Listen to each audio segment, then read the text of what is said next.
오늘 본문은 최후의 심판과 관련된 우리 구주께서 직접 주신 말씀, 그리고 되게 잘 알려진 중요한 말씀입니다. 오늘 말씀의 제목은 결산의 날입니다. 결산의 날이라는 제목으로 같이 하나님의 말씀 나누려고 합니다.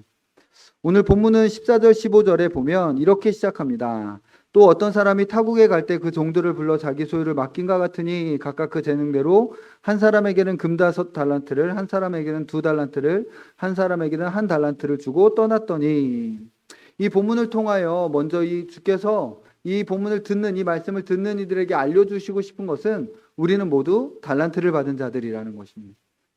우리는 달란트, 하나님께로부터 뭔가 선물을 받은 자들, 은혜를 받은 자들, 무언가를 받은 자들이라는 것이죠. 우리는 달란트를 받은 사람들. 이것이 이미와 아직의 시대, 결산하러 오시는 주님을 기다리는 이 시대에 우리가 스스로 늘 기억하여 가져야 될 우리의 정체성입니다. 한번 따라해 볼까요? 우리는 달란트를 받은 사람들이다. 우리는 달란트를 받은 사람들이에요. 이렇게 뒤에 보면 장사해야 할 달란트를 우리는 가지고 있는 사람들이라는 것이죠. 그렇다면 달란트가 무엇을 의미하는가? 이걸 잘 알아야겠죠. 하나님께서 우리한테 돈 얼마 주시고 너 돈 잘 모아놔라. 내가 너 돈 얼마나 잘 투자해가지고 돈 모아놨는데 내가 그때 볼 거야. 주님께서 그냥 어떤 진짜 물질적인 어떤 돈을 가지고 이야기하시는 게 아니라는 거 우린 다 알죠. 하나님 우리한테 그런 5달란트를 주시지 않으셨잖아요. 그럼 이 5달란트, 이 달란트라는 것이 무엇을 의미하는가? 달란트가 영어로 재능 또는 은사를 의미하고, 그래서 그냥 은사나 재능을 의미하는 것으로 많이들 생각하고 있습니다. 그러나 그것들도 물론 달란트라고 말할 수 있지만 오늘 본문의 달란트는 그것들을 포함하는, 그리고 그것보다 훨씬 더 넓은 의미를 가지고 있는 것입니다. 달란트는 주께서 우리에게 주신 모든 것입니다. 그게 달란트예요. 주께서 우리에게 주신 모든 은혜가 달란트라고 할 수 있습니다. 그러니까 우리를 지옥의 영원한 형벌에서 건져내어 주신 은혜가 달란트인 거예요. 하나님과 화목하게 하신 은혜가 달란트며, 피조물이 다다를 수 있는 가장 높은 지위인 양자됨까지 그래서 우리를 아들아 딸아 라고 그 전능하신 하나님께서, 온 우주를 창조하신 하나님께서 벌레 같은 우리를 향하여 아들이라고 딸이라고 양자 삼아 주시는 그 은혜가 바로 달란트입니다. 그리고 영원한 복된 나라를 우리로 유업으로 누릴 수 있게 해주시는 은혜가 달란트이며, 또한 우리가 지금 사는 집, 우리가 입고 있는 옷, 먹는 음식, 사랑하는 사람들과의 모든 관계들, 우리가 누리고 있는 모든 것들이 다 우리에게 맡겨주신 달란트인 거예요. 그래서 우리에게 주어진 모든 은혜, 신학적 용어를 사용하면 특별 은혜와 일반 은혜라고 일컬어지는 모든 은혜들, 이 은혜들이 지금 다 달란트라는 이 용어 안에 담겨져 있는 것입니다. 그러니까 달란트는 하나님께서 우리에게 주신 모든 은혜예요. 하나님께서 이걸 우리에게 주신 것이죠. 그런데 오늘 본문은 각각 그 재능대로 달란트를 나누어 주었다라고 말하고 있습니다. 달란트가 은혜라면 그럼 재능은 무엇일까요?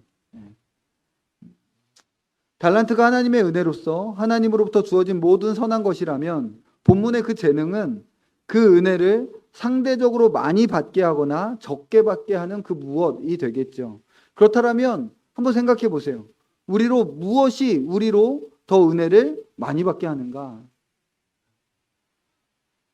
성경에 보면 하나님께서 어떤 자들에게 더 은혜 베푸시기를 기뻐하신다라고 말하는가? 라고 생각해 볼 수 있겠죠. 이것이 바로 그 은혜 받는 재능이죠. 달란트를 받는 재능입니다. 한마디로 표현하면 가난한 마음이죠. 하나님을 향하여 겸손하고 부서진 마음, 자기 자신에게 아무것도 의지할 것이 없는 그냥 겸손하고 가난한 그 마음이 바로 많은 달란트를 받는 재능인 것입니다. 자기가 하나님의 은혜가 필요한 자임을 인정하고 자신이 죄인임을 인정하는 것입니다. 죄가 넘치는 곳에 은혜가 넘친다는 의미가 바로 이것입니다. 자기가 얼마나 큰 죄인인 것을 철저하게 인정하고 내가 얼마나 하나님의 은혜를 많이 필요로 하는 자임을 인정하는 그 재능이 달란트인 하나님의 은혜를 받는 재능인 것입니다. 난 그냥 이 정도는 충분해. 난 여기까지야. 라고 할 때 마치 그릇에 기름이 부어지되 멈추듯 그렇게 은혜가 멈추게 되는 것이죠. 그래서 5달란트를 받는 재능은 뭔가 기능적으로, 정신적으로, 성품적으로 호감이 가는 그런 종류의 어떤 이렇게 쟤는 은사가 어떤 뭔가 외적인 은사들이 많고 외적인 호감이 되게 많이 가고 외적으로 뭔가 되게 어떤 은사들이나 선물들을 많이 받은 사람들에게 우리가 저 사람은 되게 달란트를 많이 받았어 라고 이렇게 이야기하거나 생각할 때가 많이 있잖아요. 뭔가 되게 자연적인 은사들이나 선물들, 되게 호감 가는 많은 좋은 것들을 받았을 때 약간의 시기심과 질투심을 섞어서 쟤는 되게 달란트를 많이 받았어, 은사가 많아 라고 이야기할 수 있겠죠. 물론 그런 것들이 다 은사예요. 그런데 여기서 말하고 있는 달란트는 가장 중요한, 이 달란트에서 가장 중요한 재능은 오히려 자신이 구제불능의 죄인임을 깨닫는 재능이고 자신의 죄와 연약함으로 인해 탄식하며 아파하는 재능입니다. 그게 바로 달란트를 받는 재능이고 자신이 죄인의 괴수라는 사실로 인하여 저주받은 자기 중심성 속에서 빠져서 헤어나오지 못하고 있는 연약하고 무능한 자라는 것을 알아 은혜를 향해 구걸하는 재능, 이것이 바로 많은 은혜를 받을 수 있는 재능이라는 것입니다. 그래서 5달란트를 받은 사람은 쉽게 생각하는 것처럼 유능하고 호탕하며 진취적이고 호기로운 사람이라기보다는 오히려 자기가 더 많은 은혜를 필요로 하는 연약한 사람인 것을 더 많이 아는 사람이며 자기에게 주어진 모든 것이 은혜임을 알아 감사할 줄 아는 사람들인 것입니다. 그냥 아주 연약한 사람입니다. 주님의 은혜가 필요합니다. 전 주님이 늘 필요합니다. 라고 말하는 그런 사람들 말이죠. 그런데 달란트를 이렇게 다르게 세 종류의 사람이 한 사람은 5달란트, 한 사람은 2달란트, 한 사람은 1달란트 이렇게 다 달란트를 받았는데 근데 5달란트와 2달란트를 받은 사람은 장사를 하였고 1달란트 받은 사람은 돈을 땅에 감춰버렸다라고 주께서 말씀하셨습니다. 그럼 장사는 무엇이고 땅이 감춘 건 무엇인가? 우리 그것을 잘 알아야 됩니다. 사실 이 달란트 비유가요. 제가 지금 이렇게 드리는 말씀들이 얼마나 새롭게 들리는지 잘 모르겠지만 되게 많이 왜곡됐어요. 주님께서 우리 그날에 우리에게 오셔서 결산을 하신다라고 했을 때 우리가 이것을 안다라면 그 결산의 기준이 무엇이고 우리가 그날에 주님 앞에 무엇으로 서야 될지를 되게 잘 알아야 되는데 지금 이것을 되게 어떤 사역적이고 재능적이고 어떤 외적인 것들로 다 이렇게 바꿔버리는 어떤 그런 이해들이 너무 많아요. 물론 그런 것들이 전혀 포함이 안 돼 있는 건 아니지만 그것보다 훨씬 더 넓은 의미예요. 이것은 구원적인 거예요. 그의 영혼이 하나님 앞에 나아가느냐 아니면 그 은혜에 대해서 어떻게 반응하느냐라는 구원에 관련된 사건인데 그냥 외적이고 사역적인 것으로 폄하하는 경우들이 되게 많아요. 그래서 우리는 이것을 되게 깊이 그럼 장사가 뭡니까?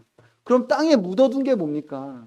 라는 것에 대해서 아주 이 생명을 걸고 제대로 알아야 돼요. 왜냐하면 우리도 땅에 묻어놨다라면 우리도 이렇게 되는 것이기 때문에 그렇습니다.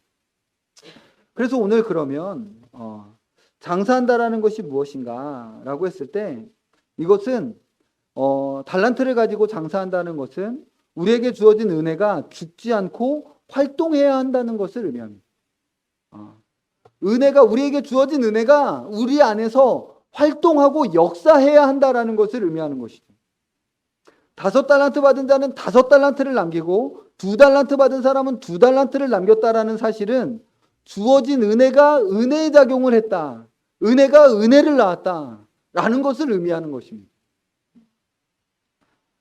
달란트를 남겼다는 것을 사람 편의 장사 수원이나 능력에 대한 것으로 이해해서는 안 돼요.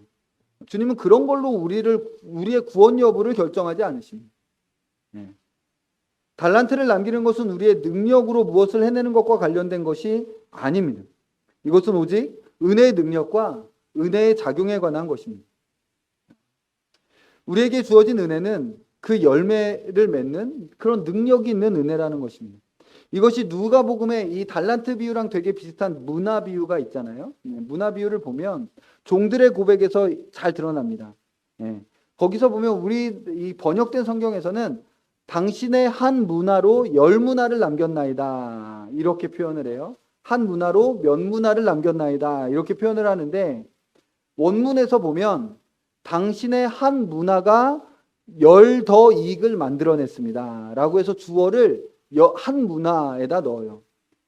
그래서 더욱더 분명하게 그냥 나의 어떠함이 아니라 한 문화가 당신에게 저에게 한 문화를 주셨는데 한 문화가 이것을 만들어낸 겁니다. 이렇게 내가 무언가 자랑할 것이 없습니다. 라는 표현이 그 안에 담겨 있는 것이죠. 여기서 우리는 우리의 애씀과 관련하여 은혜의 양면성을 이해할 필요가 있습니다. 은혜는 우리에게 아무것도 할 필요가 없다라고 합니까? 아니면 생명을 걸고 열심을 내며 너의 모든 것을 다 걸라고 말합니까? 은혜가 우리에게 말하고 있는 것은 무엇입니까? 은혜는 너에게 아무것도 하지 말라, 우리에게 아무것도 하지 말라라고 이야기합니까? 아니면 은혜는 우리에게 너의 모든 것을 내놔라, 바쳐라 라고 이야기합니까? 사실 둘 다죠. 사실 둘 다예요. 그런데 이것을 범주에 따라서 제대로 이해해야 돼요. 이게 둘 다라면 모순이 아닙니까? 라고 물어볼 수 있는데 그 범주와 분야가 다르기 때문에 모순이 아니에요. 풀어서 말하면 자녀가 되기 위해서는 아무것도 할 필요가 없지만 자녀답게 살기 위해서는 열심을 내고 애써야 한다라고 말씀하고 계시는 것입니다. 그래서 죄에 대해서 거저 용서받은, 우리는 죄를 용서받는 데 있어서 거저 용서받았잖아요. 우리 주 예수 그리스도께서 우리 죄를, 우리의 과거와 현재와 미래의 모든 죄를 지시고 죽으심으로 말미암아 우리의 모든 죄는 다 거저 용서받았습니다. 다 용서받았어요. 그런데 동일하게 성경은 이렇게 용서받은 죄인들에게 뭐라고 이야기하냐면 죄와 싸우되 피 흘리기까지 싸워라. 생명 걸고 죄와 싸워라. 이렇게 이야기하는 것이죠. 왜냐하면 우린 죄를 용서받았으니까. 죄와 피 흘리기까지 싸워서 너의 죄 용서함을 받아라가 아니라 이러면 모순인 거죠. 그렇죠? 너는 죄 용서함을 받았으니까 이제 죄와 피 흘리기까지 싸워라. 너는 왕자가 되었으니까 거지처럼 살지 말아라. 하나님의 자녀됨을 누려라 라는 것이죠. 그리고 이 누림을 위한 싸움이 우리에게 필요하다라는 것이죠. 왜냐하면 모든 우리 안에 있는 죄성과 세상과 그리고 호시탐탐 기회를 누리는 마귀는 우리의 믿음의 살과 근육들을 뜯어먹고 우리를 피폐하게 하고자 호시탐탐 기회를 노리고 있기 때문에 그렇습니다.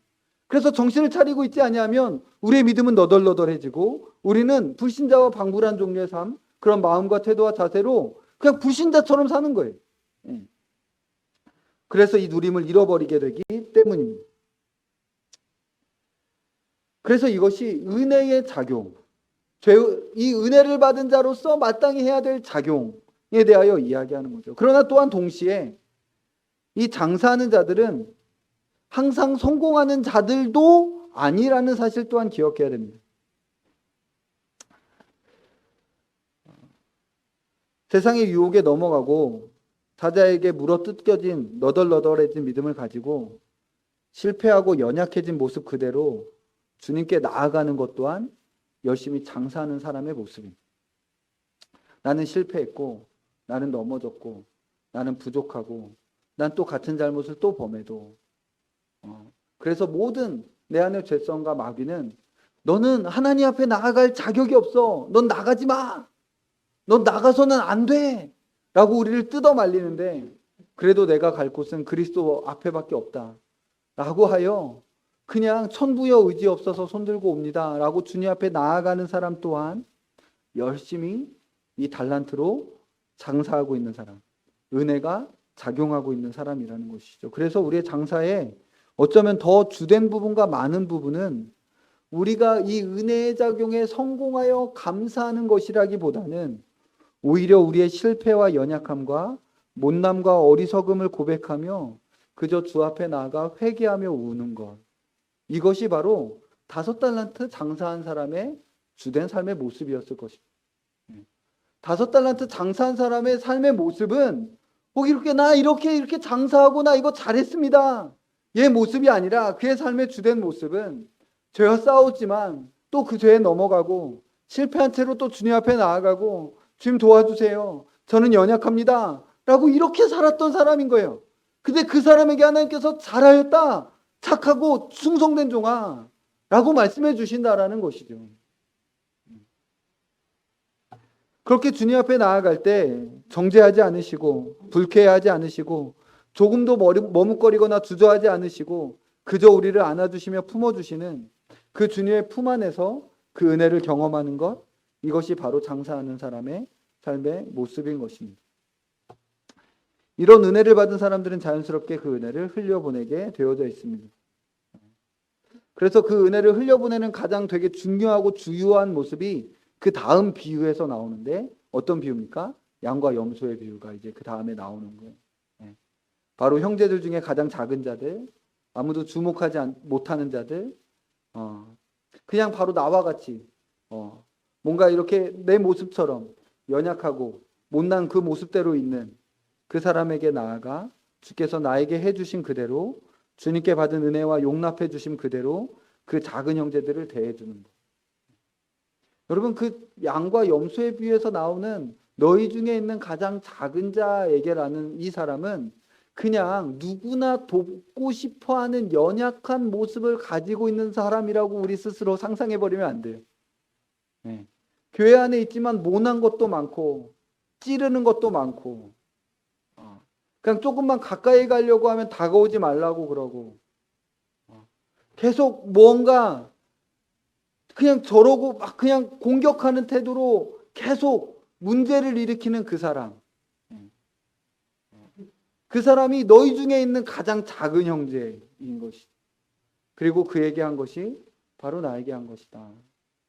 라고 주님이 말씀해 주시는 것입니다. 또한 반면교사로 나타나는 사람은 한 달란트 받은 사람입니다. 이 사람은 이 은혜를 묻어둔 사람입니다. 은혜가 마치 죽은 듯이, 은혜가 마치 활동하지 않듯이 그냥 그 은혜를 저기 저렇게 그냥 뒷방에다가 넣어버린 사람입니다. 이 사람은 장사하지 않습니다. 은혜로 주어진 누림을 위해서 싸우지 않습니다.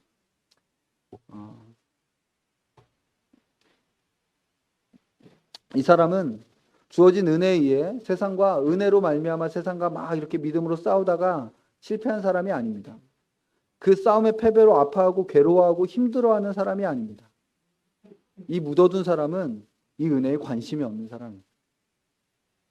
그것이 어찌 되든 별로 개의치 않는 사람들입니다. 믿음의 싸움이 없는 사람인 것이죠. 믿음의 싸움을 하다가 넘어진 사람이 아니에요. 그런 사람은 지금 장사하는 사람이에요. 믿음의 싸움을 하다가 실패하고 넘어져서 자기 모습을 보고 아파하고 괴로워하는 사람이 아니에요. 그는 지금 열심히 장사하는 사람이에요. 지금 이 한 달란트 받은 사람은 그걸 안 하는, 별로 개의치를 않는, 믿음의 싸움 자체가 없는 거예요. 그냥 적당히 그냥 사는 거죠. 그런데 주의해야 할 것은 이 사람은 매우 나이스한 신앙인의 모습일 수 있다라는 것입니다. 아주 나이스한, 별 문제 없이 우리 교회 중에 있는 한 사람의 형제요 자매일 수 있습니다. 주일 예배와 주중 모임에 잘 참석하고 11조와 헌금 생활도 열심히 할 수 있습니다. 교회 여러 행사들에 적극적으로 참여하는 모습을 가질 수도 있습니다. 어쩌면 사역자일 수도 있겠습니다.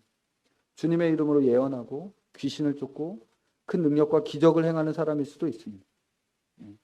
바로 마태복음 7장에서 주님께서 말씀하신 그 사람들 말이죠. 불법을 행하는 자들아, 내가 너희를 도무지 알지 못하노니 내게서 떠나가라 라고 말하는 사람들. 어떤 종교적인 열심 있는 행위들이 나타나고 능력도 나타나고 귀신도 쫓아내고 이런 일들이 일어나는데 달란트는 땅에 묻어져 있는 거예요.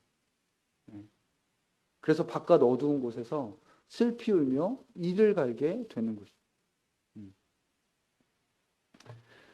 그에게 없는, 이 한 달란트 받은 종에게 없는 것은 단순한 행위가 아니었습니다. 그는 누구보다도 열심히 행위를 할 수도 있었을 것입니다. 그 마태복음 7장의 그 사람들을 한번 생각해 보세요. 얼마나 열심히 귀신을 쫓고 예언을 하고 능력 있는 일들을 행했겠습니까? 그러나 그에게는 은혜의 작용이 없었습니다. 은혜의 작용이란 다름 아니라 하나님을 누림이며 하나님과의 교제며 구원의 감격 속에서 구원을 노래하고 하나님의 선하심과 열심에 감사하며 나의 연약함과 추악함을 그냥 항상 신실하게 받아주신 하나님 앞에 나아가는 것. 그것이 바로 은혜의 작용. 주님과의 인격적인 관계가 없었던 것.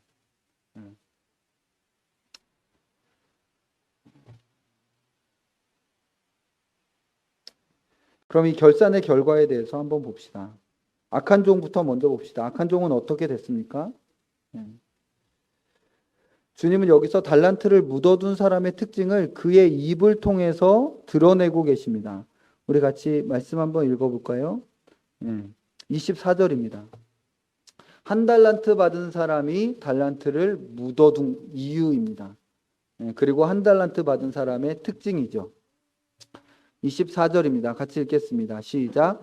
한 달란트 받았던 자는 와서 이르되 주인이여 당신은 심지 않은 데서 거두고 해치지 않은 데서 모으는 줄을 내가 알았으므로. 네. 지금 이 한 달란트 받은 사람은 주인을 달란트 주신 분을 굳은 사람, 완고하고 완악한 사람이며 날로 거저 먹으려고 하는 도둑놈 심보를 가진 자다라는 식으로 이해하고 있었습니다. 이 약한 종의 이런 이해를 여러 말로 표현할 수 있을 겁니다. 여러 말로 표현할 수 있겠지만 한마디로 이 악한 종의 이 상태에 대해서 한마디로 표현하자면 이 종은 십자가의 은혜를 모르는 사람입니다. 아들을 주신 하나님의 사랑과 은혜를 모르는 거예요. 그러니까 하나님 뭘 했다고 이렇게 되는 거예요. 하나님 뭘 대단한 걸 했다고. 난 떳떳합니다. 그는 하나님 앞에 지금 부끄러운 태도로 나오고 있는 게 아니에요. 지금 본문을 보세요. 그는 되게 하나님 앞에 당당해요. 하나님 나한테 한 달란트 줬죠. 내가 지금 한 달란트 가져왔죠. 됐잖아요. 이렇게 하는 거예요, 지금. 그러니까 하나님 완고하고 완악하여 지금 왜 이러는 거야? 이런 태도인 거죠. 이런 마음을 가지고 하나님 앞에 나아가는. 하나님 뭘 한 게 있냐는 거예요. 하나님 뭘 그렇게 열심히 했냐는 것이죠. 십자가의 은혜를 모르는 사람입니다. 아들을 주신 은혜와 사랑을 모르는 것이죠. 성부와 성자와 성령, 오늘 처음에 찬양했던 그 삼위일체 하나님, 그 성삼위 하나님께서 구속을 위해서 얼마나 열심으로 일하셨는지를 안다면, 나 같은 죄인을 구하시기 위하여 그리스도께서 받으신 고난이 무엇인지를 안다면 그 사람 결코 그 주인을 향하여 완고하며 날로 거저 먹으려는 사람이라는 식으로 말하지 못했을 것입니다. 그리고 또 다른 말로 하나님을 향하여 그 사람이 아무리 좋은 립 서비스를 한다라고 하더라도, 하나님 나한테 이렇게 밥도 주시고 집도 주시고 하나님 이것도 주시고 저것도 주시고, 야 신이라는 존재는, 그리고 하나님 예수님을 다 이야기하면서 하나님 이런 걸 주셨어 라고 다 말해도 결국 하나님의 아들을 주신 은혜, 십자가의 은혜를 모르면 그거 그냥 다 립 서비스라는 거예요. 한 달란트 받은 사람이 하는 것과 똑같은 거예요. 하나님은 그저 그 정도 주시는 분으로 생각하고 있는 거죠. 십자가의 은혜에 감격하지 않은 모든 사람들은 하나님을 향하여 완고하고 완악하며 날로 거저 먹으려고 하시는 하나님이십니다 라고 이해하고 있는 거예요. 십자가 없이 하나님을 이해하려는 모든 사람들의 하나님에 대한 이해가 이렇게 그냥 모아지는 곳이 어디예요? 알라예요. 기독교와 이슬람의 가장 핵심적인 차이는 십자가를 인정하느냐 십자가를 인정하지 않느냐에 달려 있습니다. 오늘 이란의 어떤 이런 압제와 이런 패역함을 낳게 하는 그들의 세계관의 가장 중심에 바로 알라가 있는 거예요. 압제하고 있는 신인 거죠. 기독교는 사랑하고 희생하는 겁니다. 근데 알라의 십자가가 없는 신은 알라로 수렴되게 되는 겁니다. 그리고 그 안에는 결국 서로를 향한 원망과 불평과 그냥 부당하다라고 이야기하는 말들만 나오는 것이죠. 아무리 신자라고 한다 할지라도, 난 그래도 기독교인이야 라고 말한다 할지라도, 십자가를 중심으로 하나님을 이해하지 않는다면, 십자가에 대한 감격이 없다라면 그는 어떤 말을 하더라도 하나님에 대해 주인이여 당신은 굳은 사람이라 심지 않은 데서 거두고 해치지 않는 데서 모으는 줄을 내가 알았으므로 라고 말하는 사람이 됩니다. 보소서 당신의 것을 가지셨나이다. 보소서 당신의 것을 가지셨나이다.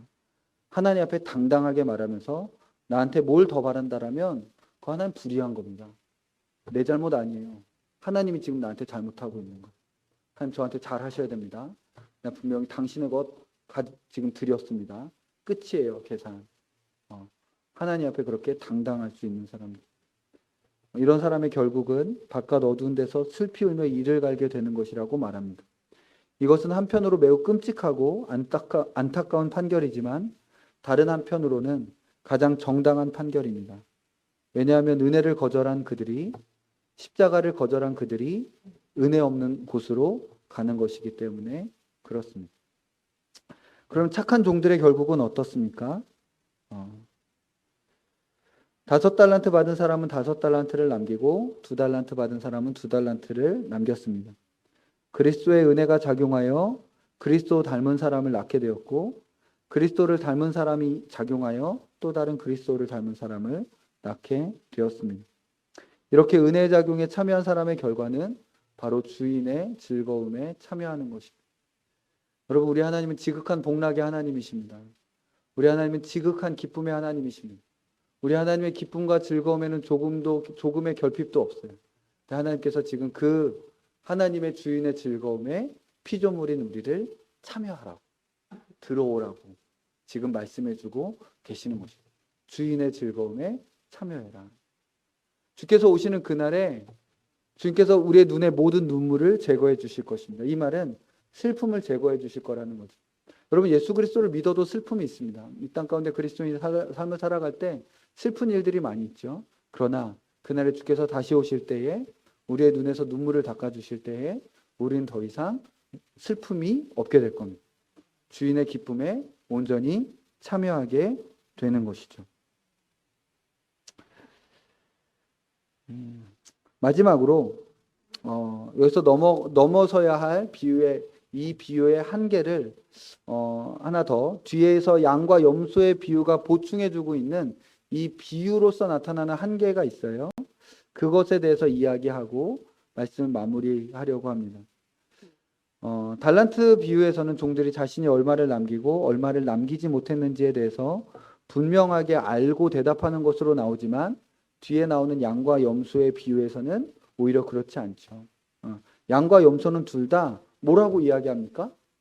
주님의 한편에서는 그 나라를 유업으로 얻으라, 영원한 형벌에 들어가라, 뭐 이렇게 결론을 뱉는, 너희가 나한테 이렇게 했다 또는 너희는 나한테 이렇게 하지 않았다 라고 주인께서 양과 염소에게 이야기하셨는데 양과 염소의 반응은 똑같았어요. 어떤 반응을 했을까요? 우리가 언제 그랬습니까? 우리가 언제 그랬습니까? 어쩌면 우리는 이 달란트 비유에서 이 비유를 오해하여 그래도 내 삶은 이만큼 달란트를 남긴 삶이구나 라고 자기가 남긴 달란트를 확인해 보고 싶은 마음이 들 수 있을 것 같습니다. 그렇잖아요. 나는 어떤 달란트를 남겼나? 나는 보니까 내 인생에 내가 무슨 달란트가 있나? 난 인생에 무엇을 남겼나? 라는 것들을 확인해 보고 싶고, 그래도 나는 이런 달란트를 남겼구나. 라고 뭔가 이렇게 내 스스로 결론을 내고 싶은 마음이 있을 수 있습니다. 그런데 오히려 자신이 무언가 이루어낸 듯이 하나님 앞에 떳떳하고 당당하게 나오는 자들은 오히려 달란트를 묻어둔 사람들이라는 사실이 그날에 드러나게 될 것입니다. 반대로 오히려 주님, 저를 불쌍히 여겨주세요. 저를 도와주세요. 저는 아무것도 남긴 것이 없습니다. 라며 부끄러워하는 자들이 오히려 은혜가 작용한 자들로서 달란트를 남긴 사람들이라는 사실을 알려주는 것이 양과 염소의 비유예요. 양과 염소의 비유가 지금 그걸 알려주고 있는 거예요. 어쩌면 가장 참다운 선행, 가장 진정한 선행은 기억나지 않는 선행입니다. 양들이 그랬죠. 언제 우리가 주님께 그랬습니까? 왜 기억나지 않을까요? 그들의 선행은 받은 은혜에 대한 자연스러운 반응일 뿐이기 때문입니다. 그리고 그들은 선행의 순간에도 자신의 선행이 아니라 받은 은혜에 집중하고 있기 때문에 그렇습니다. 하나님께서 나에게 이만큼을 주셨는데 내가 이제들에게 이것을 나누고 있어요. 선행이죠. 그런데 이 나누고 있는 사람들은 어떤 마음을 가집니까? 진짜 은혜 작용으로 이것을 나누는 사람들은 더 많이 나눠야 되는데 이런 마음을 갖죠. 더 많이 줘야 되는데 내가 욕심에 이렇게까지밖에 못 나누고 있는 것에 주님 앞에 송구스러운 마음이죠. 이것이 바로 양들의 마음이에요. 양들의 마음.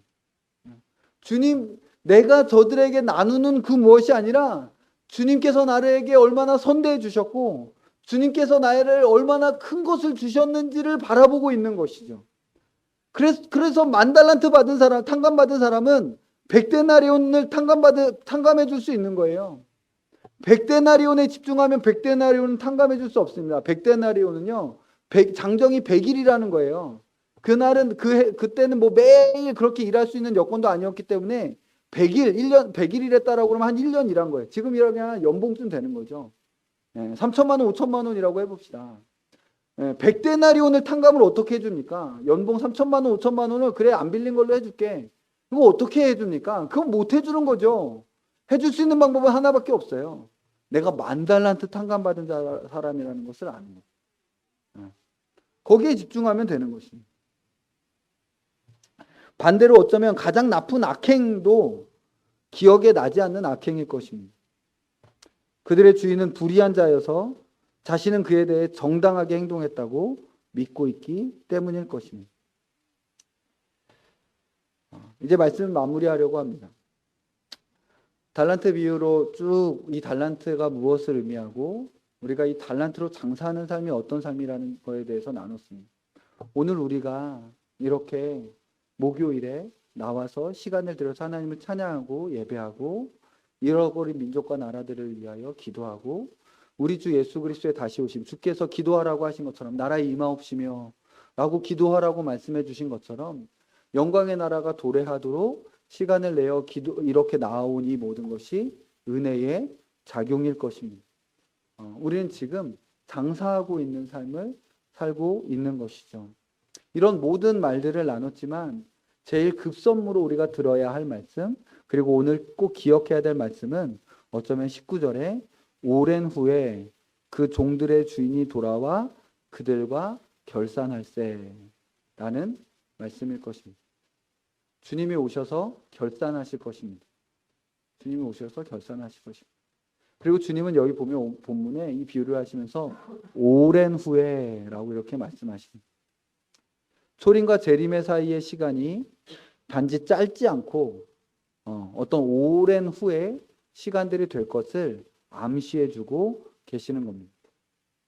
그러면 그 시간이 오래될수록 지금 2000년이 지났죠. 시간이 오래될수록 이것이 말씀이 성취되고 있는 것으로 생각하여 이제 말씀대로 오랜 시간이 지났으니 이제 곧 주님께서 오시겠구나 라고 생각하는 것이 당연할진데 그러나 악한 마음은 이렇게까지 안 오시는 거 보니 안 오시려나 보다 라며 마음에서 재림을 지어버립니다. 2000년 동안 기다렸는데 안 오셨으면 안 오시는 거지. 2000년 동안 주님께서 곧 오실 거라고 말씀하셨는데 2000년이 지났다라면 어떻게 생각해야 됩니까? 진짜 금방 오시겠구나. 2000년이나 지났구나.